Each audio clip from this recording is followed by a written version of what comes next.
tiene la gentileza de atendernos Sergio Palazzo, que es el secretario general de La Bancaria y también referente de todo un sector de la CGT. ¿Cómo estás, Sergio? Alejandro Berkovich te saluda. Hola, Ale, un gusto saludarte. Bien, no, el gusto es mío. Ustedes la semana pasada estuvieron con el presidente celebrando no solo un congreso bancario, sino también de algún modo la reapertura de su paritaria y el hecho de que ¿cuánto van a tener ahora de incremento salarial en 2021? En el 2021 la totalidad que va a percibir un bancario es 45,1. 2,1 nos reconocieron de la paritaria del año anterior que habíamos quedado desfasado, hasta ahora un 43 por lo que va del año, y en diciembre tenemos una revisión antes que finalice el acuerdo, es el último mes del acuerdo, para revisar nuevamente cómo están los números, y además firmamos el bono del día del bancario que lo actualizamos y empieza en 100.000 pesos hasta 170.000 aproximadamente. Eso es el bono por única vez que cobran el día del bancario. Exactamente. Ahora, el básico, y esto te lo pregunto sabiendo que muchos del otro lado lo van a escuchar con envidia, pero ¿cuánto arranca un bancario cuando empieza? Y va, con este incremento, está en 115.000 pesos aproximadamente al iniciar. Alguien que entra a atender no sé, recepcionista, digamos. Sí, el que recién ingresa al banco, en cualquiera sea la actividad, rama administrativa, ordenanza o maestranza. O sea, no, ya si entra cajero, por ejemplo, tiene un sueldo mayor.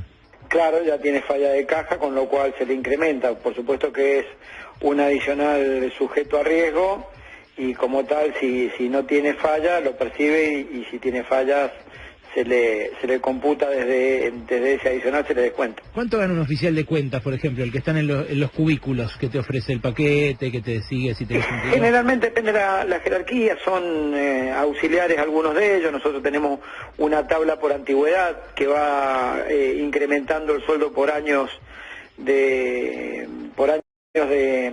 servicio, ¿no? Sí. Un jefe de área, por ejemplo, un jefe de sección, que podría ser que está a cargo de los que venden, se multiplica su salario básico por 1.85. O sea, 200 lucas más o menos. Un poco menos. De ahí tenés que deducir después las cargas sociales, tenés que deducir el impuesto a la ganancia. Estás hablando de brutos. En el impacto que tiene. Claro, de brutos, no de netos. Pero bueno, evidentemente son sueldos de los más altos de la escala salarial de Argentina, y tiene que ver eso con que están en un sector que además gana mucha guita, y bueno, enhorabuena que lo conquisten. Ahora, vos estuviste con el presidente y de algún modo, a la par del apoyo que él profesa hacia vos como sindicalista, vos también se lo retribuís al estar junto con él. Y la pregunta es, con las demás paritarias, ¿no crees que está haciendo un poco amarrete el gobierno? Mira, creo que no, hay una señal muy clara, ¿no? Cuando nosotros habíamos suscrito a principio de año, cuando fue la pauta presupuestaria del 29%, un acuerdo del 29 hasta agosto con una revisión en septiembre y otra en noviembre. Sí. Es decir que si vos tomabas la referencia hasta mayo, nosotros estábamos por encima de la inflación, quizás con la inflación de junio hubiéramos quedado por debajo, porque el último tramo de ese acuerdo se percibía en agosto, que era un 6%. Nosotros, cuando analizamos la situación de la proyección de estos meses de inflación, y dándonos cuenta que iba a quedar por debajo de ese 29 que habíamos firmado, pedimos un anticipo de la discusión de la revisión para septiembre y un adelanto de la aplicación del último tramo de ese 6% que se aplicaba en agosto, lo pedimos para junio. Y ahí es cuando se redondeó el 45,1%. Exactamente. La decisión del sector empresario fue que no era necesario reunirse hasta septiembre, pero tomó una decisión política el ministro, obviamente hablada con el presidente, de aceptar el pedido de la asociación bancaria, reabrir la paritaria, y ahí, bueno, ya en la mesa de negociación se adelantó, no para junio, pero sí para julio, ese 6% que quedaba, quiere decir que en julio ya está cobrando el 29, y después se acordó la diferencia para llegar al 45,1. Mira, tengo una lista acá, adelante mío, de todos los gremios que firmaron por abajo del 45, y son todos, salvo 2 o 3 contadas excepciones. Cuando le preguntamos esto al jefe de gabinete la semana pasada, él dijo, se van a ir reabriendo, porque además tienen todas cláusula gatillo. Ahora, ¿alcanza con eso, Sergio? Porque eso es empatar, con suerte, y venimos de 3 años de que el sueldo, bueno, sea castigado de manera tremenda. Bueno, en nuestro caso pudimos sostener el poder adquisitivo durante los 4 años de Macri y el primer año de pandemia también, y hasta ahora, por la forma en que estamos acordando, mes a mes nosotros estamos siempre un poquito por encima de la inflación. Hay que ver cuando termine el acuerdo a fin de año cómo quedamos, pero nosotros arrancamos el primer tramo con... Nosotros al mes del 1 de abril ya estábamos cobrando el 23% de ese 29%, por ejemplo, y la inflación no había llegado a eso. Quiere decir que si uno lo va midiendo en esos términos íbamos ganando. Sí sé claramente, como todos, que muchos trabajadores y muchas actividades perdieron poder adquisitivo durante los años de Macri, también lo perdieron algunos en la pandemia. ¿Y? El presidente lo que expresó el día que estuvo en la asociación bancaria, que además suscribió el acta nuestra salarial, un hecho verdaderamente importante para nosotros, sí. Lo que dijo fue que si algo le preocupaba y algo que quería, que estaba muy contento de haber acompañado la firma del acta, en que nos habíamos puesto de acuerdo, y que si hay algo que él quería era que los salarios le fueran ganando a la inflación, porque durante varios años perdieron. Y la política que expresó el jefe de gabinete en una reunión que tuvo con empresarios y dirigentes sindicales, en una reunión que armó de precios y salarios hace 2 meses aproximadamente, sí, fue muy claro cuando dijo: nosotros pretendemos que los salarios este año le ganen a la inflación. Quiere decir que va a ir en ese sentido y dependerá de lo que presionemos y pujemos nosotros desde los sindicatos para que así se cumpla. A eso iba, la decisión a eso política iba. Está. Ustedes han presionado y empujado. ¿Falta un poco más de empuje en otros gremios para reabrir más rápido las paritarias? No, cada uno, yo generalmente no hablo de otras paritarias porque cada uno negocia de acuerdo a la actividad, las condiciones en que está la actividad, de acuerdo a los acuerdos que tiene, y a lo mejor en otros lugares quizás no haga falta porque por los tramos en los que han arreglado todavía la inflación no los alcanza. Lo nuestro fue más una previsión que otra cosa, ¿no? Pero yo calculo que con una decisión política como la que ha expresado el gobierno en la persona del presidente, que quiere que la inflación, que los salarios le ganen a la inflación este año, yo creo que está dadas las condiciones como para ir por un aumento superior. Espera que está... Te saluda Noelia Barral Grijera, ¿cómo estás? Hola Noelia, ¿cómo estás? Vos sabés que te están escuchando en este momento médicos, médicas, intensivistas que están desde hace más de 1 año y medio, luchando de manera sin descanso, ¿no?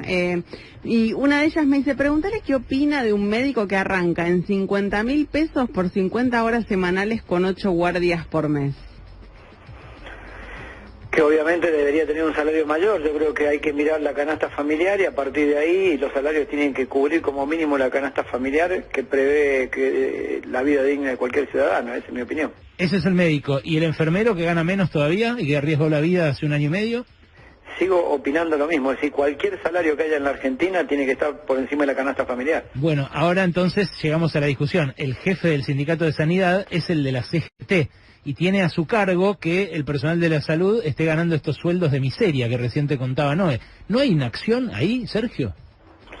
Mira, por lo que leí, porque el otro día me llegó un comunicado el jueves, el viernes, creo que lanzan un plan de lucha como para recomponer la situación de su paritaria.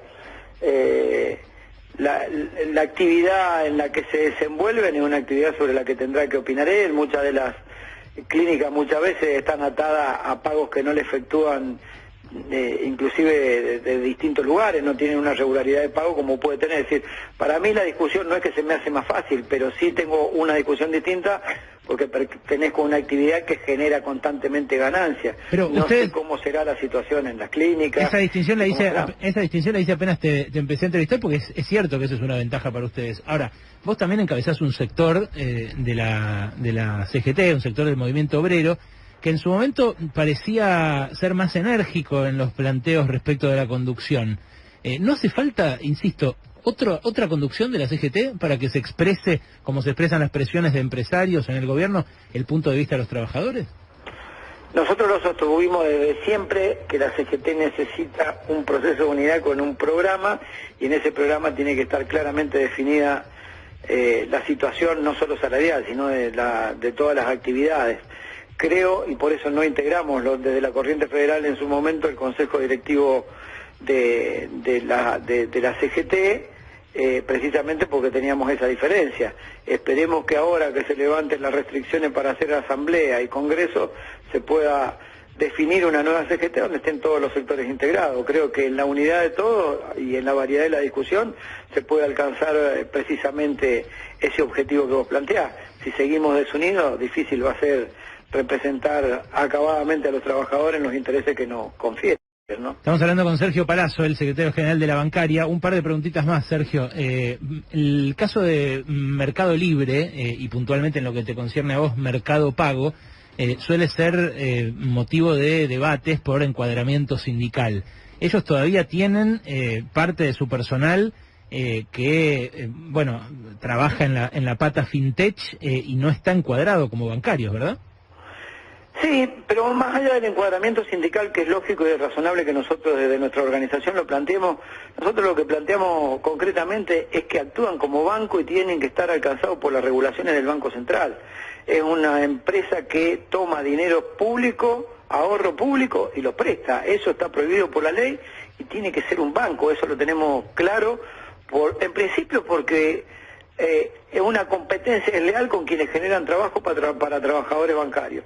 Y segundo, también por el tema del encuadramiento sindical, ellos lo siguen teniendo en distintas actividades, menos en bancario, y por supuesto los trabajadores deben percibir menos y tener menores condiciones de trabajo. Recién ahora el Ministerio de Trabajo sacó una resolución, hará un par de meses, donde nos da una simple inscripción, no nos ha dado una ampliación de la personería gremial, una simple inscripción, con lo cual nosotros ahora estamos en condiciones de ir, buscar afiliados y después discutir el encuadramiento de esos trabajadores, ¿no? Cosa que vamos a hacer claramente porque sostenemos que son trabajadores que están desarrollando tareas financieras como si fueran un banco. ¿Cuántos son más o menos los que debieran ser bancarios si no son en Mercado Libre y Mercado Pago?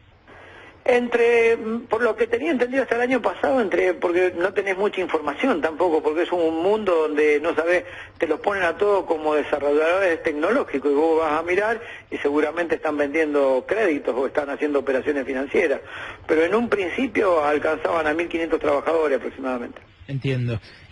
Las entidades bancarias también tienen parte de su personal que no tiene esos sueldos buenos del encuadre bancario, que son los vigiladores, los que están en la puerta. En muchos casos son los primeros que te atajan cuando entras a un banco. ¿Ustedes los piensan incorporar en algún momento? Mira, dentro de las tareas que figuran en el convenio colectivo de trabajo está que las empresas tienen que tener, tienen convenio, es decir, tanto los ordenanzas como los vigiladores.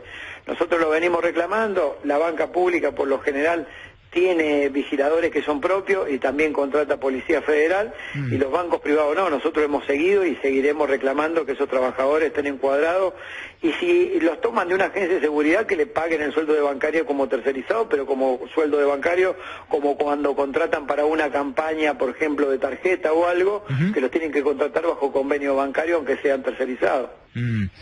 La última tiene que ver con las obras sociales. Ustedes, bueno, supieron tener una de las obras sociales más grosas, ¿no?, del sistema sindical. Ahora está no en las mismas condiciones que en ese entonces, pero te quiero preguntar sobre la propuesta que hizo Cristina Fernández de Kirchner. ¿Hay que unificar el sistema sanitario? En principio no he tenido acceso a leer cuál es el verdadero proyecto, porque todo el mundo habla del proyecto, pero terminan todos en un concepto que es unificar. Sí, no hay, parece ser que no hay, ¿no? Claro, es hablar sobre una entelequia. Sí puedo decirte algunos conceptos sobre eso. Hay cosas que sí deberían unificarse. Por ejemplo, hay obligaciones que tiene que cumplir la superintendencia a través de distintos programas por los cuales después te devuelven plata, por ejemplo a través del SUR, lo que antes era el APE. Si vos tenés medicación que tiene un impacto fenomenal sobre los presupuestos de las obras sociales, que después te las reintegran por vía de subsidio, yo creo que tiene mayor poder la superintendencia o algún organismo del Estado para que compre en nombre de todo y de lo que se tiene que hacer cargo se haga cargo en lugar de financiar a las obras sociales. En eso sí estoy de acuerdo. ¿Pero tendrían que, de algún modo, desaparecer en ese...? No, en absoluto. Pueden convivir los tres sistemas, pero hay cosas, vuelvo a decirte, mira, te doy un ejemplo muy claro. Sí. Vos tenés una medicación, nosotros tenemos un par de afiliados, no me dan nombres, ni banco, ni nada, que nos insumen 15 millones de pesos por mes los dos en una medicación muy rara que hay, muy cara. ¿Sí? Esa medicación que tendría... te terminan devolviendo por vía de subsidio, se llama, está regulado todo, cuál es la medicación, cuál es la patología, y te lo terminan devolviendo. ¿Qué es lo que nos pasa? Que no te actualizan de acuerdo a los valores del medicamento. Pasa un año, dos, y recién te actualizan los valores. Quiere decir que cuando te lo devuelven, te lo devuelven a los 3-4 meses y te lo devuelven a un valor desactualizado. Y cuando en realidad el que te está dando la plata, por vía de subsidio, antes era reintegro, ahora le pusieron el término de subsidio de hace unos años atrás, el que se tiene que hacer cargo es la superintendencia. Entonces vos decís, ¿para qué me desfinanciás a mi obra social? ¿Para qué termino perdiendo con relación al valor porque no me lo actualizás si sos vos el responsable de otorgarlo? Así como en bancario en cada una de las obras sociales. Bueno, compren el mismo medicamento porque no debemos ser los únicos que tenemos el problema. Tiene mayor poder de compra, mayor poder de logística para entregar, mayor poder de pago y de volumen. Cuando hay volumen podés bajar el precio. ¿Por qué nos tenemos que hacer cargo nosotros? Ahí sí tendrías que integrar los sistemas y hacer una sola compra, por ejemplo. Lo que no implica que desaparezcan las obras sociales, sino que lo que se tiene que hacer cargo el Estado puede unificar el sistema de obras sociales con ellos y hacerlo el Estado. ¿No es una forma de disciplinarlos, de domesticarlos a los sindicalistas, tener esta deuda todo el tiempo por los servicios, las prestaciones especiales y demás? Yo creo que siempre ha actuado como un factor de presión sobre la dirigencia sindical. Después está en que vos la aceptes o no la aceptes la presión. Claro. Pero el solo hecho de que vos tengas una deuda y no te la paguen de cosas que tiene que hacerse cargo o un organismo estatal, termina perjudicando la salud de los afiliados y después terminan en una situación de presión indirecta. Vos tenés que ir a pedir que te devuelvan lo que es tuyo. Creo que la mayoría ha utilizado eso como un elemento de presión, después está en cada dirigente si la acepta o no la acepta la presión, ¿no? Vos que sos radical y tenés ahí la réplica del bastón de Alfonsín en tu despacho. Este fin de semana salió Facundo Manes como candidato para revivir el radicalismo bonaerense. Vos venís de otra provincia, pero ¿creés que el radicalismo está ahí? Mira, te voy a contestar indirectamente la pregunta. Cuando uno se pregunta qué es un candidato a presidente de un partido, es el que expresa la síntesis de la lucha histórica y el que mejor va a expresar la doctrina de ese partido. Sí. Y cuando yo veo que los dos últimos candidatos del radicalismo están en el frente de todos, porque uno se llama Leopoldo Moró y el otro candidato era Ricardo Alfonsín, uno es diputado y el otro embajador, me parece que tendrían que dar muchas explicaciones los que se quedaron en el partido, no los que no estamos en el partido. Sergio, gracias, un abrazo. Gracias a ustedes, hasta luego. Sergio Palazzo, el secretario general.